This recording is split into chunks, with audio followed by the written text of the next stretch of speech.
Sneak dissing, we don't see the competition. I drop off a ransom note that your art is missing, nigga. Pay us in full with the money, or she gon' get her fingers clipped off like Lil Sonny,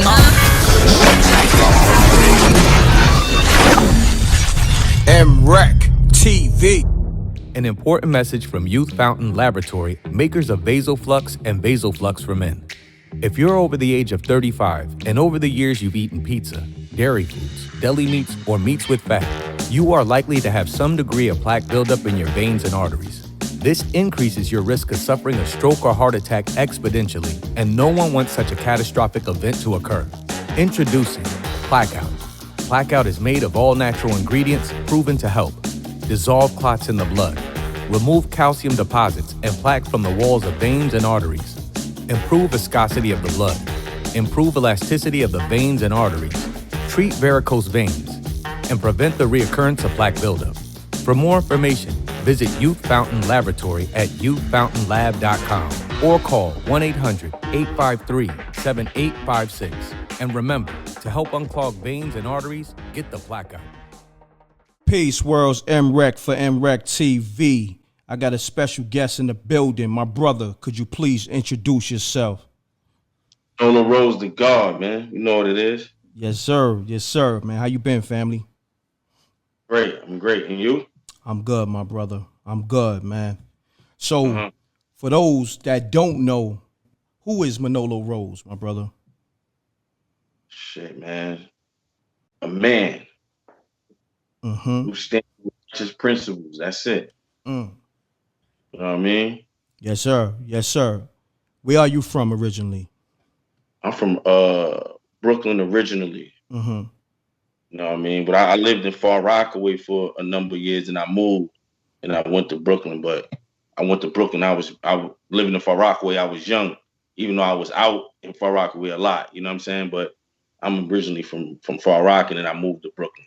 Got but you. I mainly Brooklyn because I lived there longer. You know? Got you. All right. So I want to go into that. So now the Far Rock side of things. Was you cool with stack bundles and Chinks drugs? Yeah, I was cool. I was cool with stacks. I mean, not stack. I was cool with Chinks. I knew stack a little bit, but I'm a lot younger than them. You know what I mean? So I wasn't really around them. But I knew like Bino and all of them. Cause see, I lived in Edgemere Projects. You know what I'm saying? I'm from Edgemere. You know, they from down the beach. So I didn't really, you know what I'm saying? I didn't see them as a kid that much. But I used to see stacks going to Bino crib.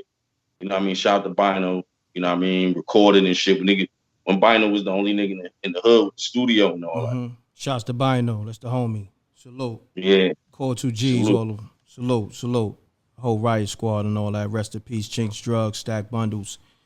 Yeah, but Chinks I knew real good. You know what I'm saying? As I started to get into the music and all of that, you know, a lot later on, because him and my cousin Antoine Bailey, that they was real close like that. So me and Chinks was able to link up and you know what I mean, and get around each other and hang out a lot and shit like that. So Chinks I knew real good. Got you. Know what I mean? So yeah. Got you. That's what's up. That's what's up. So when you moved to Brooklyn, what was going on in Brooklyn? Like at this time when you moved, being that you from a younger class. I moved, it's so crazy because I moved to the Ville first. Okay, Brownsville. Yeah, I was in MGV. And yeah, at that time, shit, it was crazy. You know what I'm saying? Because the gang shit just started really coming and kicking in and all of that. And the hood started being real divided between like Crips and Bloods. You know what I mean? So the shit was kind of, shit started getting crazy over there. But then I had moved to Marcy. Then I moved to the Style where it was a lot different. You know what I'm saying? Because it was a lot of Bloods and shit and Tompkins and all of that. You know, everybody was Blood and Tompkins. But it was Bloods, but niggas didn't really care about the gang shit in Marcy. That shit was like wherever your building is situated, that's who you fucked with. Like niggas from Nostrand, fucked with niggas from Nostrand. Niggas from Park, fucked with niggas from Park. And niggas from Marcy Ave, fucked with niggas from Marcy Ave.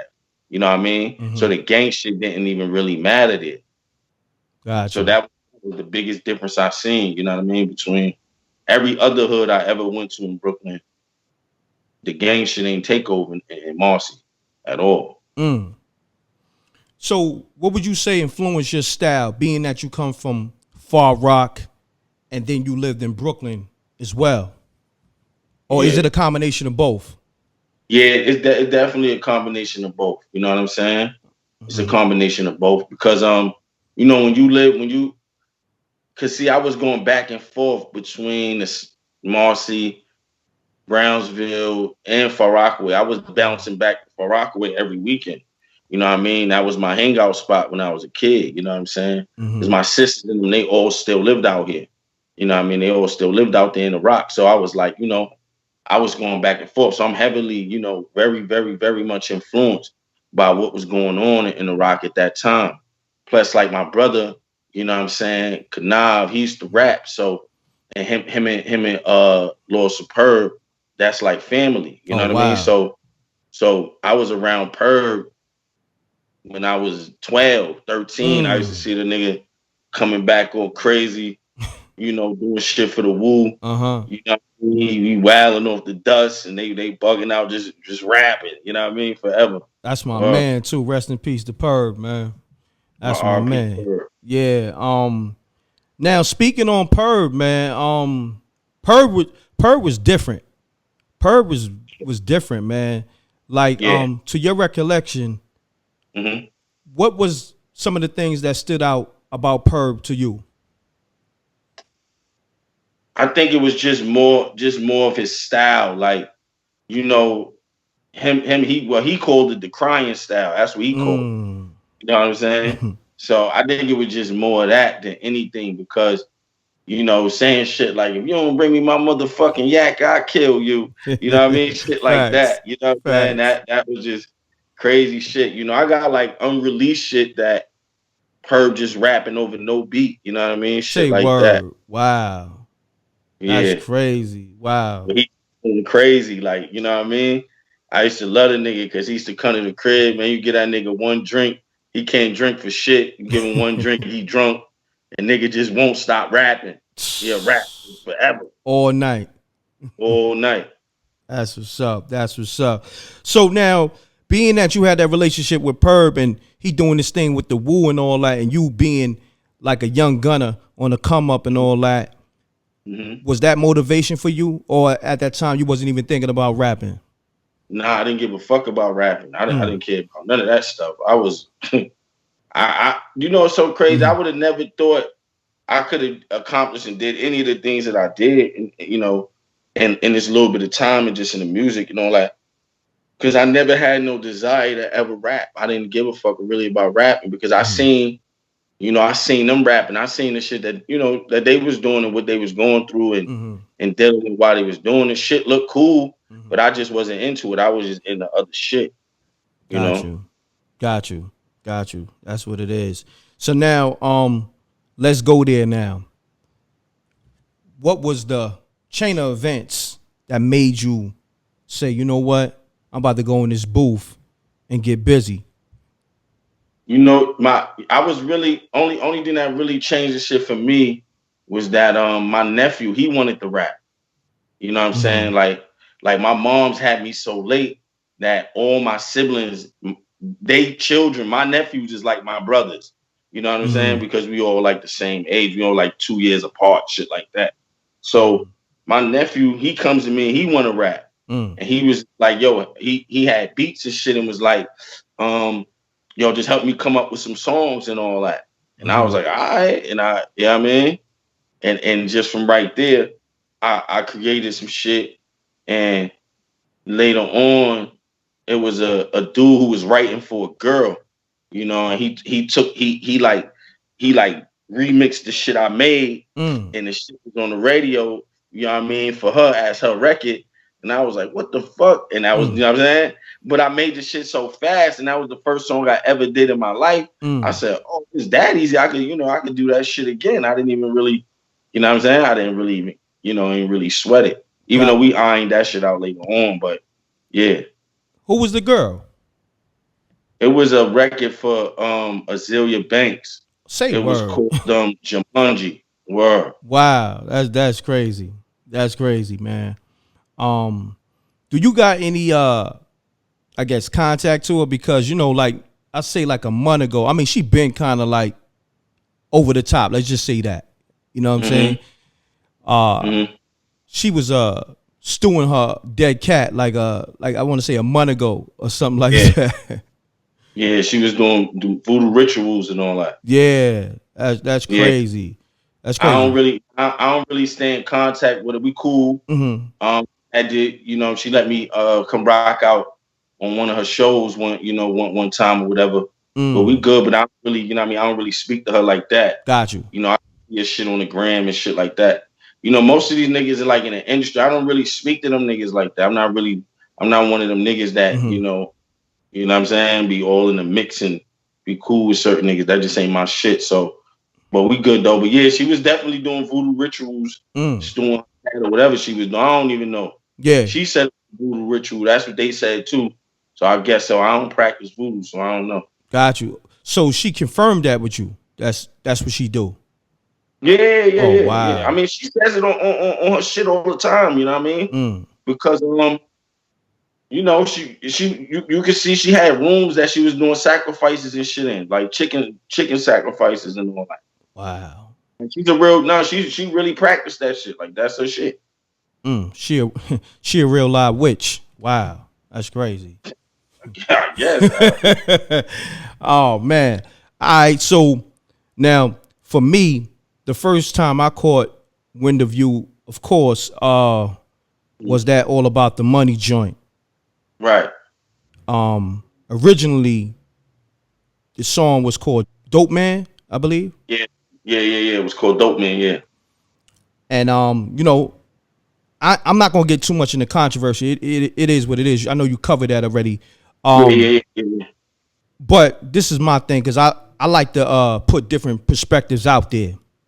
Now, when the joint came out, it was buzzing crazy. A joint you made, your voice on the radio. What was that feeling like? It was crazy. So ill about that whole experience. It was just like, yo, it was a bittersweet thing. You feel me? Because how it got there and all of that.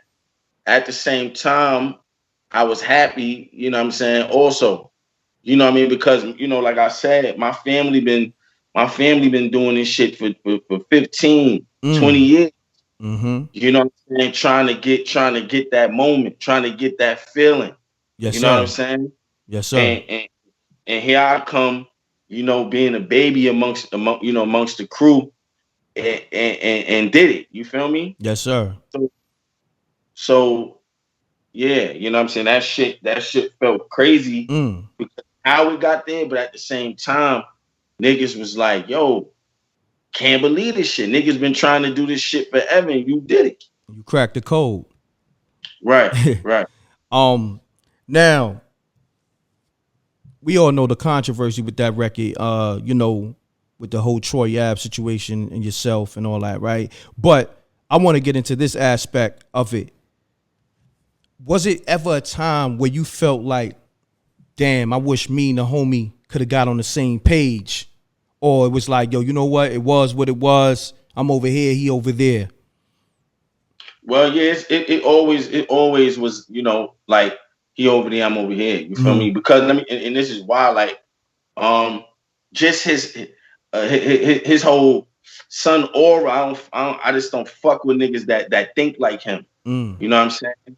I just can't fuck with human beings that think like a nigga like him. And so just within that, it's like we would never be able to really mesh and rub shoulders and you know what I'm saying? Got you. Now, when you say that, could you elaborate a little bit?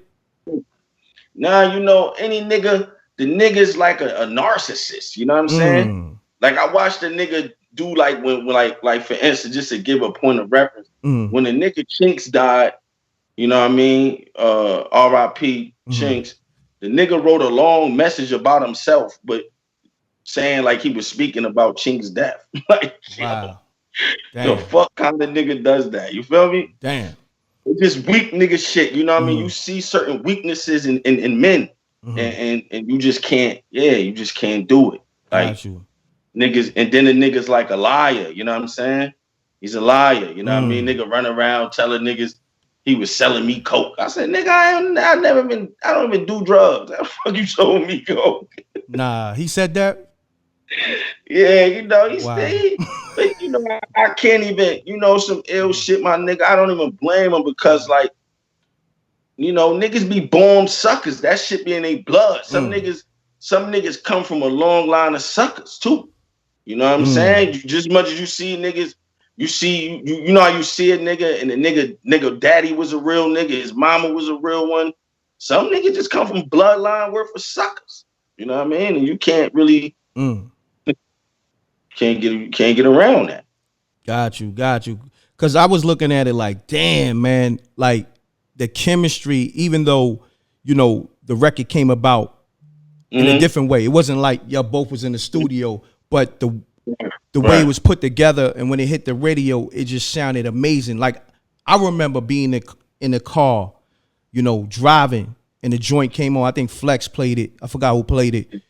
And I'm like, yo, what the fuck is that? Like the way it felt, like from the way the beat dropped and then a hook came in. I'm like, nah, this is different. Like, you know what I mean? Because you talking about, you know, getting to the money and all that, but the way you was styling on the beat and you know what I'm saying? CP3. Yeah, you was styling on it, and then, you know, I ain't gonna front, you know, I had to do the knowledge later on because you originally did the whole record yourself. So when he was doing what he was doing, like he was styling on it, you know, with his, you know, rhymes and all that, he got one. You know what I'm saying? Before I knew the whole layout of what was going on, I'm like, yo, they got one. Like off that alone, I was like, yo, salute. That's a win for Brooklyn. You know what I'm saying?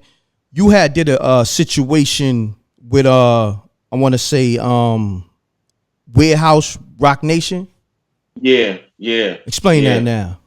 Yeah, that came a little later because, you know, so after that came out, and then I also had Run Ricky Run Out. Yes.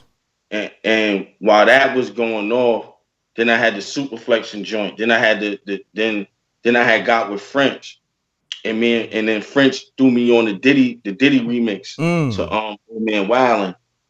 And I had a little situation with French and all that. And then you know, Bleak came to me and was like, yo, you know, he wanted, you know, see we get a situation over at Rock Nation. And so I just went off and, you know what I mean? And French let me go and do that deal. Just, you know, just to get my shit right with me, you know what I mean? For me. So shout out to French for being a real nigga. You know what I mean? But I had a situation with them because Bleak had approached me, you know, especially because me being from Marcy, it just made more sense. Yeah. You know what I'm saying? Yeah, definitely. So it just made sense because, like I said, my brothers didn't rap for so long. Bleak and my brother, you know what I mean, used to be rapping together when they was kids. You know what I'm saying? Oh, wow.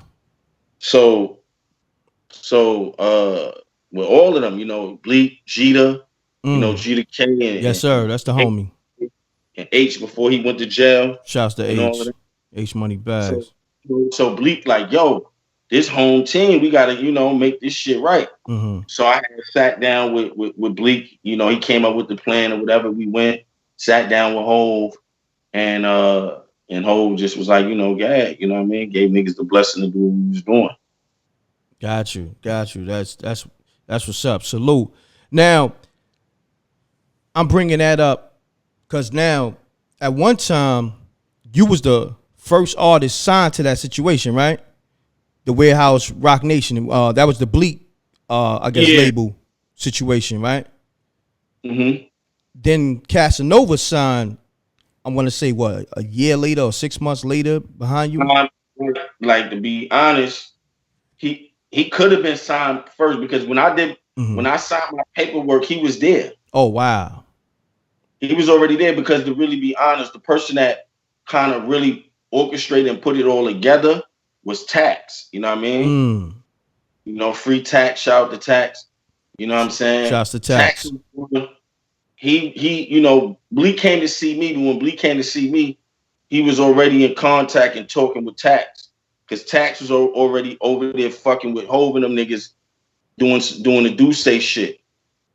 So they all, like, you know, pulled that shit together. You know, Cass is Tax man. Yes, sir. You know what I'm saying? So when I came, and Tax is my man. So when I came, Cass was there already. He was already there. Because we was all hanging out in Uncle Murder's studio, you know what I'm saying? With Murder and White. We was all, you know, they was letting niggas record over there and all that. So we were all hanging out in Jersey together. So when we, you know, when we finished the paperwork off and all that, Cass was already there. He was already, you know, hanging with niggas every day. Got you. Word. That's crazy how things play out. Because at that time you was really shaking. You know what I'm saying? When you signed that situation, you was buzzing. You know, you was hot off that All About the Money. Then the Run Ricky Run, the super flexing, right? Right. Yeah, you was really buzzing out here in these streets and all that. And then, I want to get more into the French Montana situation because I didn't know you was actually signed. I thought, you know, that was just, you know, something you just worked out verbally.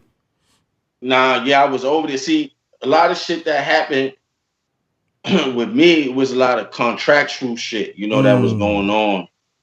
And, you know, that's just all of the fuckery that go on behind closed doors with a lot of this shit. You know what I'm saying? So, my situation with French, you know, he just was like, yo, you know, I believe in what you're doing. Let's just get together and, you know what I'm saying? And let's do it or whatever. So I was just like, all right, fuck it, you know?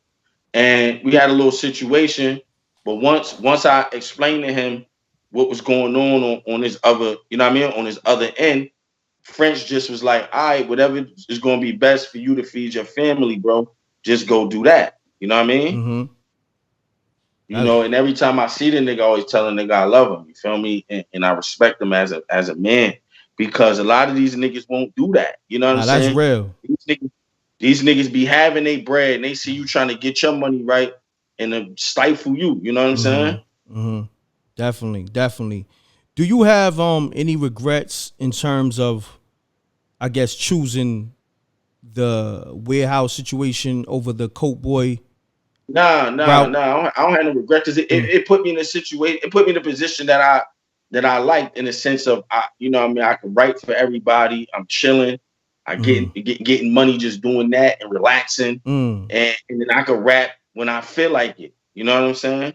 Because it's a whole different thing when niggas gotta rap because they gotta make bread. You know what I'm saying? You can hear the difference in it. You can't even enjoy this shit no more because now it becomes like a real job. You know what I mean? So it put me in a better position to do that part like that. And that's what I really enjoy doing. Even though I like, you know, putting out shit too, because I just want to do shit because I feel like doing it. Gotcha. So it put me in that position to get in those rooms to write for whoever the fuck I feel like writing for. You know, niggas would put me in there and just be like, yo, Rihanna working on some shit, you know, just do this, that, and the third. So yeah, I like that, you know, just as much. Wow. That's what's up. So you just put it out there. So you behind the scenes getting those Rihanna checks, huh? Shit, we doing a bunch of shit, bro. Like, you know what I'm saying? Like a bunch of shit, a lot of shit that's coming out. You know what I mean? I'm definitely involved in a lot of it. So with that ghostwriting situation, like how do you get in that zone? Like when somebody I guess reach out to you or whatever and say, yo, look, do they do it through email or you go to the studio and listen to the actual skeleton to the beat? Sometimes it might just be like, it might be like, yo, so-and-so working on a project and we got a bunch of beats from over here and over there. You know what I'm saying? Like, and just, you know, go do what you do. And it mainly be like that, you know what I'm saying? And then you just sending and shipping them shits back. And once a nigga, you know, if it's something a nigga gonna use, then a nigga might link up and really, you know, do it like that. Got you. That's what it is though. Man, them checks must be nice because I ain't gonna front. Like, I know you ain't hurting, but I didn't see no new music from you. So obviously, you know, that route you took, it got you comfortable. You know what I'm saying? Yeah, straight. Yeah, that's why the whole shit is like, yo, I'm straight. So now that I'm, you know, just putting myself like, yo, I feel like I wanna, you know, put out some music for myself. It's like I'm gonna do that too. Got you. Now, putting out music, you know what I'm saying? Because I'm an artist as well. Do you ever feel like, you know what? I'd rather stay behind the scenes and get these checks because the politics with these DJs, the politics with, you know, like everybody in the business, it just be like too much. And it's like, yo, listen, homie, I'm just here to, you know, to service my record and get to these shows and everything else. You know what I'm saying? I'm not with all the politics. You dig? You're right about that. I mean, yeah, like real shit. Like I went through that shit so much because see, when I came in and how I came in and everything that was going on, you know what I mean, due to the way I came in, you know, niggas was calling DJs like, yo, don't play his shit, don't fuck with him. You know what I'm saying? Niggas Say was word. doing shit like that. Like, you know what I mean? I even seen niggas show me text messages of a nigga crying because a nigga booked me for a show. Like, oh, how y'all doing this to me? Shit like that. You feel me? A rapper doing that? Yeah. Hell yeah. And his manager too. But Which rapper was that? I dealt with all that shit firsthand. You feel me? Which rapper was that? It was having them niggas. They was doing that shit a lot. You know what I mean? Damn. Doing that shit a lot. Lot of suck. Like I said, a lot of sucker shit. But anyway, like you nigga. Once you know, you do go through that shit. Like when you just DJ, like, oh, I can't play this because he played it first. Then it's gonna look like I'm dick riding him. Then it's like, yo, why you didn't give it to me first? And right, why you ain't give it to me? Oh, why son? It's like, come on, you know. But that's, to be honest with you, I don't give a fuck what job you deal with, what industry you deal with. You gonna deal with that. There's always gonna be politics. And bureaucracy is gonna be all involved in it because you're dealing with human beings. You feel me? Dealing with human beings, ain't no way to get around that. And human beings gonna do human being shit. Facts, man. That's the thing I hate about the business, man. You know, shit is all about self-preservation. Yeah. You know what I'm saying? Everybody trying to maintain and sustain themselves. So it's like niggas is doing whatever that takes, whether that be stealing a song, whether that be, you know, having 20 niggas in a room writing for you at one time, whether that be, you know, whether that be hearing a nigga's whole style and stealing it. You know what I mean? Whether that be like, yo, I gotta be the first DJ to play it, or so I ain't playing it. It's everybody, you know, this shit is self-preservation. Niggas is trying to save themselves. So I don't even blame them. That shit don't even bother me. Got you. Well, let's talk about the new music. What that sounding like these days? Yo, I'm really right now, I ain't gonna hold you. I'm like in a phase of like 2003, 2004. You know what I'm saying? That's where I'm at with it right now. So you saying that era of music, that's where you at mentally? Yeah, that's where I'm at mentally. Gotcha. You know what I'm saying? That's dope. Like just that era alone from you know that whole G Unit run to Max B. Yeah, Max B. Right. Yup. Facts. That's what I'm at with it right now. That's what it's gonna sound like. Yeah, that vibe is crazy. Yeah. That vibe is crazy. You in a good pocket. You in a good pocket. That's a good pocket to be in. You know what I'm saying? Definitely. So, what's the name of the new project you got coming? It's gonna be called Blank Face Obama. DVD raps. And why you chose that name, Blank Face Obama? Cause it's like, you know, it's like it's like it's like, you know, if you think about him personally, it's like he came and stuck the joint up. You know what I'm saying? And kept it moving. You know, it's like a nigga. He came into the neighborhood. You thought he was going to do something good, and nigga end up sticking everybody up and kept it moving. He kept it moving. You feel me? You saying that that allows me to know you did your homework. I'm gonna just say that. I ain't gonna get too political on this show. You did your homework, and I want to salute you on that. You know what I'm saying? Because that means you in the know.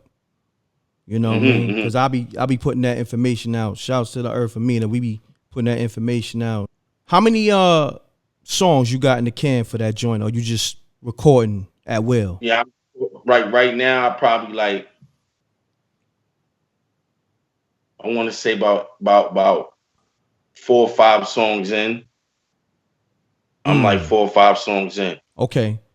Yeah. Are you looking to do like an EP or like a whole album? It's gonna be an EP. Well, you know, I don't do those old terms and still even apply. I don't even know if those things apply anymore. You know what I mean? I'm gonna say this, Manolo. We in an era where niggas' attention span is short. Right. And I think EP only applies because EP is just a short album. 6, 7 songs. And I think that's appropriate for these niggas right now. These niggas, you know, they on to the next, like in that same, I want to say something hot, you know, 12 noon, by like 6, 7 p.m., they on to some other shit. You know what I'm saying? Right. Cause it's just so much. You know what though? That's just because, you know, it's information overload. You know what I mean? It's facts, bro. So many things being done, you know what I mean, in a day, you know, and everybody in the world is connected right now. So being that we all connected, this shit is, the earth done turned flat. You know what I mean? So and I ain't even speaking on them like flatten that, man. I'm saying like everybody's connected. Everything, you know. That's a fact. You know, a nigga say something in China, and I'm gonna hear that about that shit in Brooklyn. You feel me? Yes, sir. Yes, sir. Yes, yeah, sir. So everything is like that now. So being that the shit is like that, it's just information overload. So now it's just all in being strategic on how you know, putting it out there. You know? Got you. Now, for Manolo Rose, what's the gift and the curse of being signed to a warehouse / Rock Nation situation? Let's talk about the gift part. Yeah, the gift I would say was just being connected to that umbrella. You know what I'm saying? That's the gift. The curse, I think, is when you want to label, you know, you can't put the music out when you feel like putting it out. It has to be done on their schedule and really on their time. You know what I'm saying? All of those things have to be worked out before you're able to just release shit. You know what I'm saying? Got you. Now, was it a time where I guess you had that one-on-one with Jay-Z? Before you answer that, who are your top 5 real quick so I can ask the question a little better? Rappers, you meaning like rappers and shit? Yeah, just rappers off the top of the head. I would probably have to go Jay, AZ,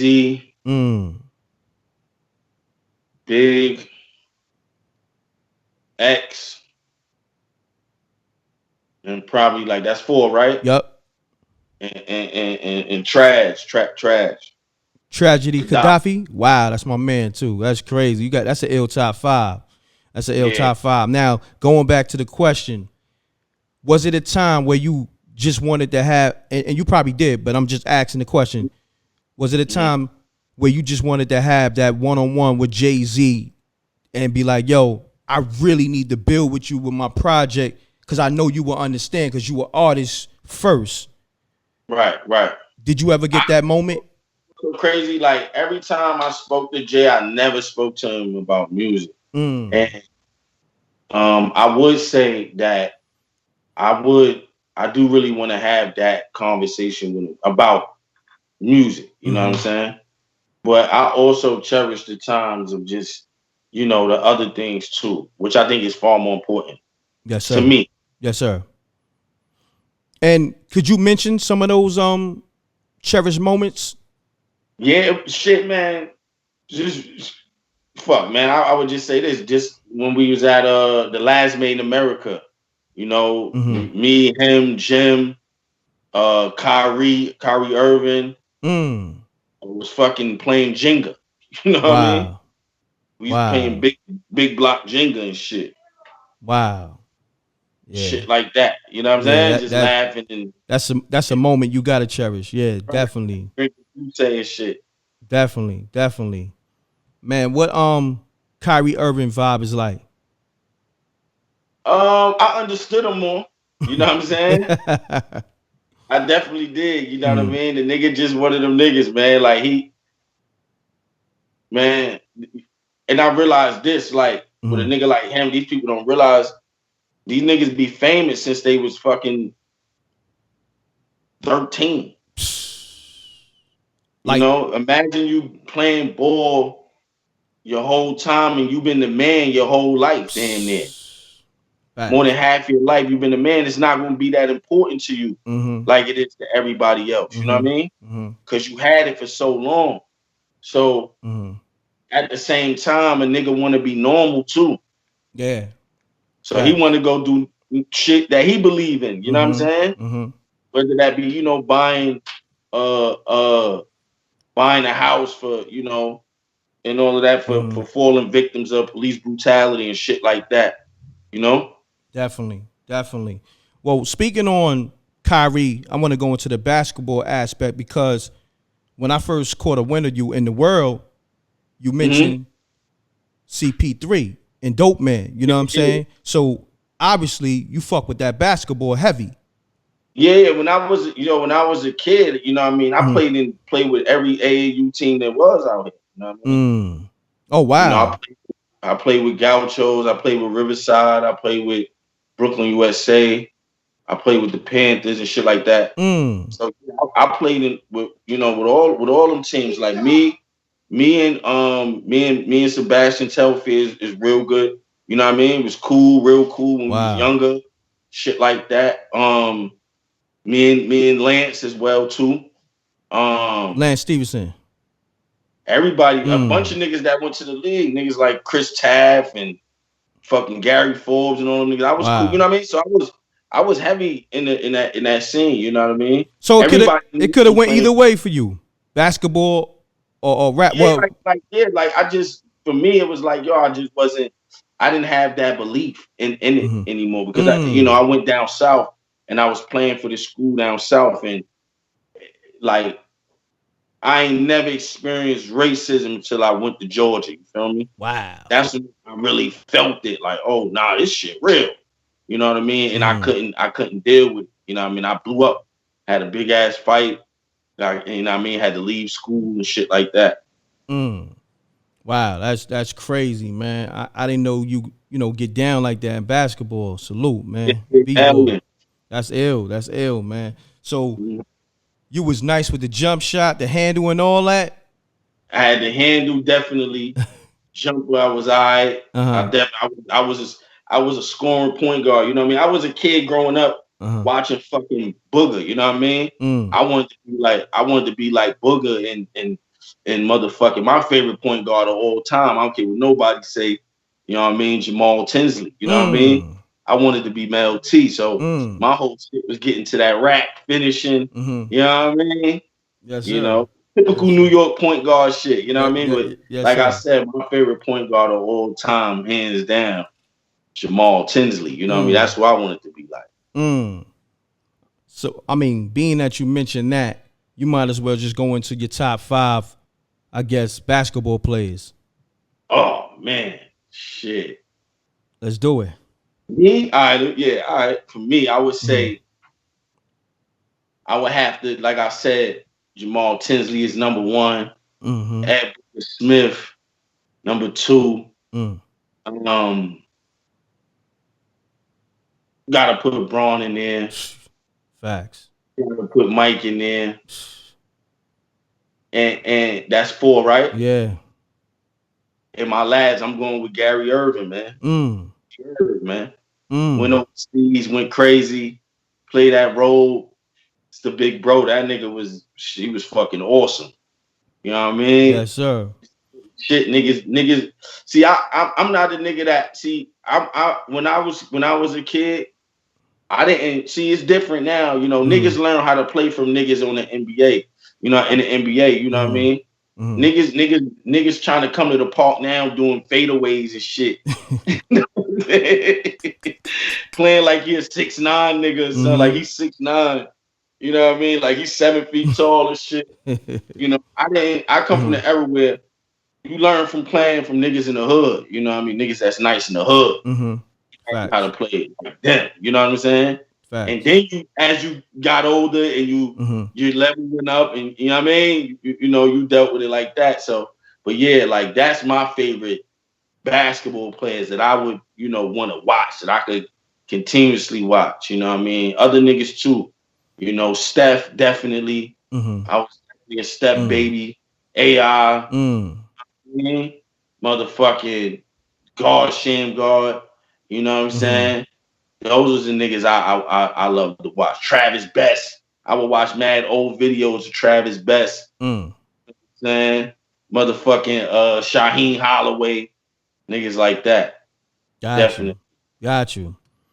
I gotta say this, being that you didn't mention Jordan or Kobe, you didn't rock with them? Yeah, it's not that I didn't rock with them. It's just that I'm a little nigga. I can't learn how to play like a 6'6" nigga. Got you. You know what I'm saying? I ain't gonna be able to do that shit. So it's like, for me, seeing a nigga do what they doing is like, it's spectacular, but it's like, I can't go to the park and try that shit. Facts. So I always enjoyed the niggas that I could do the shit they doing. You know what I'm saying? Cause I think that's what be going on too much out here. I think niggas be looking at other niggas, everybody think they gonna go nigga 6'1", thinking he gonna go out there and practice like LeBron and do what LeBron do. That nigga 6'9", homie, you ain't doing that shit. That shit ain't gonna work for you. And he's a monster too. And motherfucker 6'9", nigga, there ain't no way you're doing that. And no can play every position on the court too. And that's what niggas forget. Yeah, I always played the point. Salute. That's what it is, man. That's dope, man. You know what I wanted to ask you too? Your relationship with Casanova. Yeah. Cause I know y'all met through the industry, right? Or maybe y'all met through the street. I don't know. Was it the industry or the street? For a few years. Okay. Cass for a few years. Gotcha. Me and Cass always been good. You know what I'm saying? Like my last time with Cass, we was in South Carolina for the On the Run tour when Hov and Beyonce did the On the Run tour. It was the last time me and Cass, was together. We was in South Carolina. Wow. Everything that's going on with him, I just hope hold his head up. You know what I mean? I know he's gonna stand tall and stand strong, and you know what I'm saying, and hopefully everything work itself out. I would be the first to say everything that's going on that niggas is hearing on the internet. Don't believe a lot of that shit. Niggas be talking about niggas cases and and it be like, nigga, how do you even know that like that? And then you can't believe what the media put out, because that's the feds. That's how the feds build their case. That's how they do. They destroy you. Your public perception before you even go to trial. You know what I mean? Just like, for instance, they just put the shit out saying that they trying to seize the homie assets, but if you pay attention, they let him present a hearing of his $2 million bail package first. You feel me? So it's like, how you let a nigga, how you give me a date to present my bail package, and you accept that I could place a $2 million bail package, and I put my shit together, and I come in and show and prove that I got the assets to pay the $2 million bail, and then you deny my bail, and then you say you seizing my assets after that. It's crazy. It's so that's how the niggas play, because and not just him. A lot of my homies, was there. My good brother, my real good friend, comrade, Ammo Smoke, you know what I'm saying? The Ammo, you know what I mean? And fucking Beagle too, man.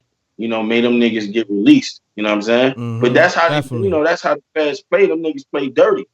They got my brothers in there for doing nothing. Really, in all honesty. Like, damn. But yeah. Damn, man. Yeah, that's an unfortunate situation because he definitely was out here shaking. You know what I mean? This thing, that's a fact. Yeah, definitely. Yeah, Cass, hold your head, homie. You dig? Right. Damn. So, what's happening with you and Bleak currently? Everything is cool. I don't really speak to them that much, but because for me it's like I'm not a nigga. You don't gotta hold my hand. You know what I'm saying?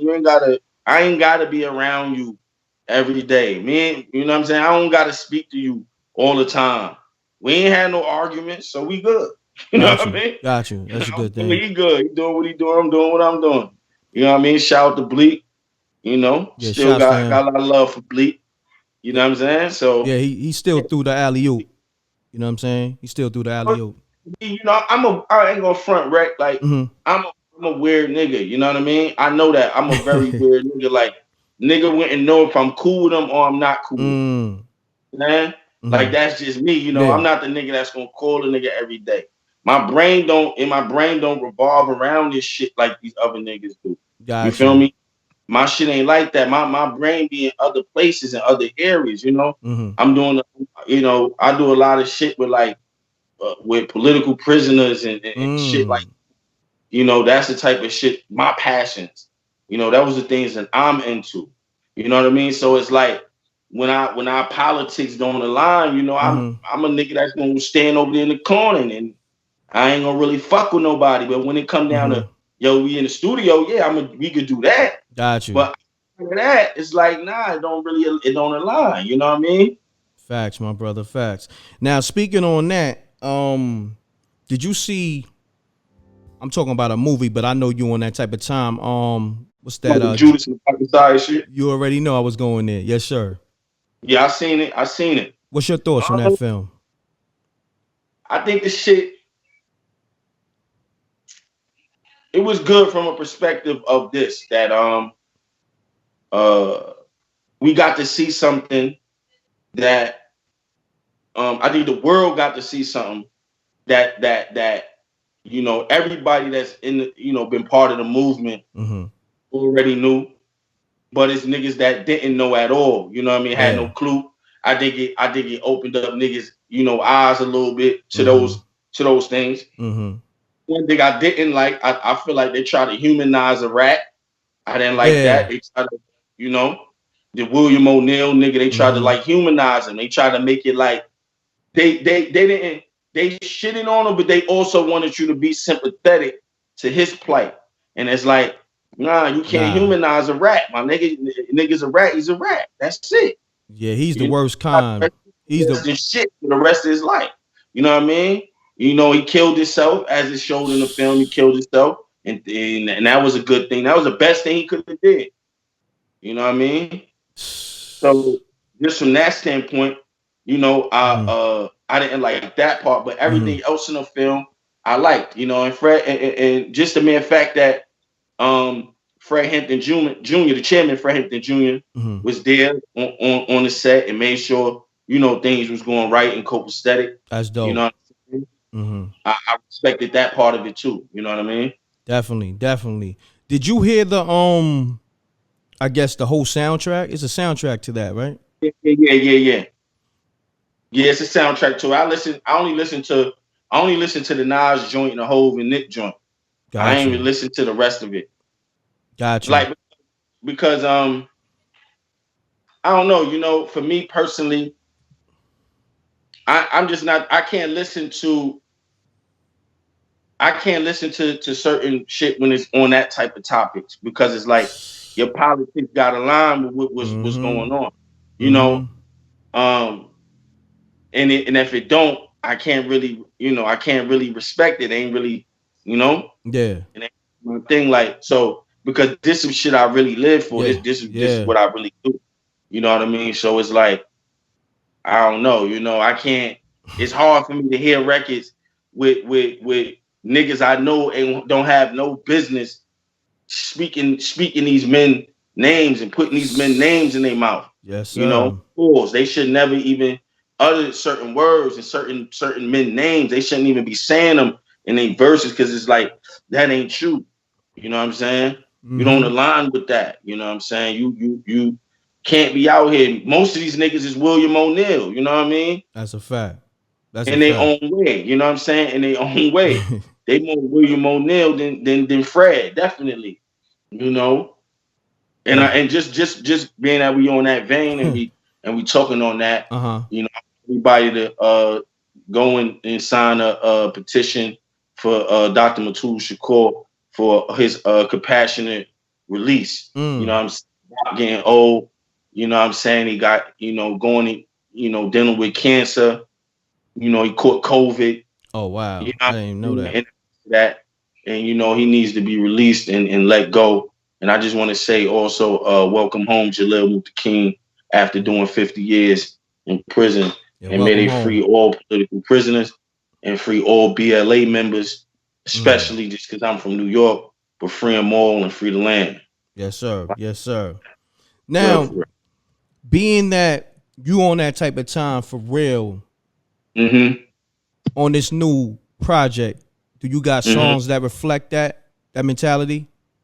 Yeah, definitely, man. It's gonna be, it's because it's a combination of both. Like me musically, I like to drop certain hints, but I, also like this project I had called God Hour. You know what I'm saying? It's a song on there called Freedom Fighter, where it's all just dedicated to that. You know what I'm saying? But with this project, I think I'ma just throw little hints in there because, like, I'm a street nigga at heart, and I'm a warrior at heart, and I know my place in this shit is for me to do me, and I need niggas to have every aspect to get every aspect of myself. So it's definitely gonna be those things on this project too. I gotta build with you on what's currently going on in hip hop, if you don't mind. You know what I mean? Because that's just where the game is at in terms of content. Right. What was your thoughts on the Meek Mill and the 6ix9ine and Wack 100 situation? What was your thoughts? Well, I think to start with the Wack 100 shit, I think it's more or less like Wack don't like nothing Meek does. It don't matter what the fuck Meek do. Nigga, Meek could save a baby from a burning building. Wack gonna find an issue with him saving that baby. You know what I'm saying? And that I already know. So I don't even really, even care to look into that part. But the shit with the situation with Meek and 6ix9ine, Meek did the right thing. You know what I'm saying? Because I'm gonna tell a nigga this. And it may be something different for me, but looking at him, Hov placed that nigga in a room, man, around a bunch of billionaires. You see me? Can't fuck that up. This is his only chance to get to where he going to be situated for his own family on that major level. You know what I'm saying? Now I'm talking about, you're not talking about a nigga catching $1 million or $2 million. Now, you're talking about hundreds of millions of dollars. And he in that room. You know what I mean? And he was placed in that room not by his own self, but by another nigga. You know what I mean? Another nigga placed him there. He can't fuck that package up. He know he can't. Now, and it's you saying that. Let me stop you there. I agree with you. Now, and this is the thing with the streets. I tell people, okay, you on that type of time where you dealing with billionaires. Hov, Jay-Z put you around these people. Right? So now the internet is the internet. Everybody got a voice. So, old boy, 6ix9ine doing what he do. You know what I'm saying? To me, he's trolling, he's doing rat shit. Okay. I feel like somebody like Meek, my nigga, publicly, like you can say what you want behind the scenes, but publicly dealing with who you dealing with business wise, that right there just made it. Whereas now you got to live up to what you're saying, because he put himself in a position like, yeah, when I see him, I got to pop on him. Indeed, I just think that see, them niggas is playing two different games, right? And that's what niggas gonna have to realize and understand. Me, you can't run around here doing reform and you not reformed. Facts. So a nigga could say, yo, I would have beat him up and went to jail. Fuck, I don't give a fuck. But be honest with you, if you trying to get somewhere for your family to be situated and satisfied for the remainder of y'all lives, even when you dead and gone, you're gonna have to learn how to use discretion, and you're gonna have to learn how to disseminate when it's time to go up a nigga head and when it ain't. Agreed. And I'm gonna be honest with you, that nigga's a federal informant. He's a federal informant forever. Like Facts. Right now, you know, niggas keep saying, yo, he ain't in no witness protection or nothing like that. Bullshit. That's why when the bitch took the picture of the nigga where he lived at, he was gone the next day. If not the same day. If not the same day. The fact will do that for you. Nigga, I know a bunch of niggas came home on with federal parole and the motherfuckers know where he live at. Feds ain't coming to their crib and moving them. You understand what I'm saying? Nah, nigga rolled on, he had a police car in front of the crib, detail police. So niggas need to stop. But see, that's the thing though, right? I tell niggas, like, I think a lot of niggas be trying to impress the streets. Like, my nigga, you made it. Exactly. You made it. Exactly. And you trying to impress the streets on the internet. And mind you, like, I know Meek. I gave him his first look before he signed that deal with Ross, whatever. You, my nigga, you trying to impress the streets on the internet, and you, come on, Meek, like, it don't add up. It don't add up. And that was my thing with the whole situation. And you know what? But you know what I think? To be honest with you, I think he had a real wake up call that day. Facts. I think it really hit him to where it's like, because a nigga shit start flashing before his eyes. Because you start seeing what you want to do, and you also realizing where you want to grow, and you in the he just in the crossroads in his life right now. And I think him not doing nothing to son, he picked where he going. You feel me? I think he made the right choice. I think he made the right choice. Me too. And that's what I'm saying. Like, and at the end of the day, but like you said, you can't, because see, the thing is, you can't play both sides. That's the point I'm making too, Manolo. Right. You feel me? I mean, so yeah, you can't have one foot in and one foot out. You gotta, and I think that's what I'm saying. I think that shit made him choose right then and there. He said, all right, I'm going this way. It's over for me. I'm not dealing with that. That'll never happen to him again. That'll never happen to him again. I promise you. Yeah, because I see him falling back already. I see him. That ain't happening to him again. Yeah. It's never gonna happen to him. And like I said with the nigga Wack don't like me. So Mac, his opinion is flawed to me. Anytime you speak on a nigga, anytime you say something negative about a nigga you already don't like, your opinion is flawed. I can't even back your shit at all because you already don't like the nigga. You know what I'm saying? Definitely. So for me, niggas be looking at niggas, and then also niggas be saying shit because they want to use the content for themselves too, for their own controversy and their own shit. You know what I mean? To push their agenda too. Put the light on them. You dig what I'm saying? Yeah. I don't respect it when it's like that. So for him, it's like whatever. Yeah. You know what I mean? Your opinion is faulty already. Yeah. Because you already don't like the nigga. So fuck it. Nah, can't definitely. even take it that serious at all. The name of the project is gonna be Blank Face Obama. You know what I'm saying? My IG is MANOLO _ROSE, Manolo Rose. Same thing on Twitter and also on Facebook.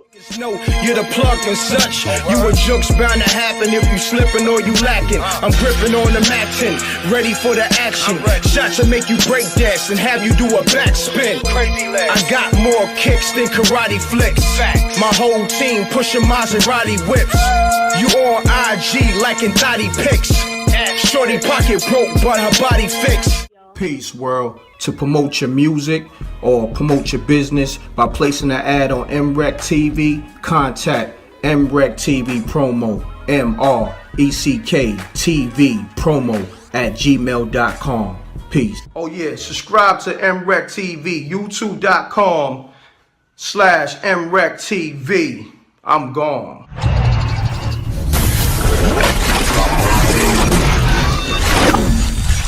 MRecktv.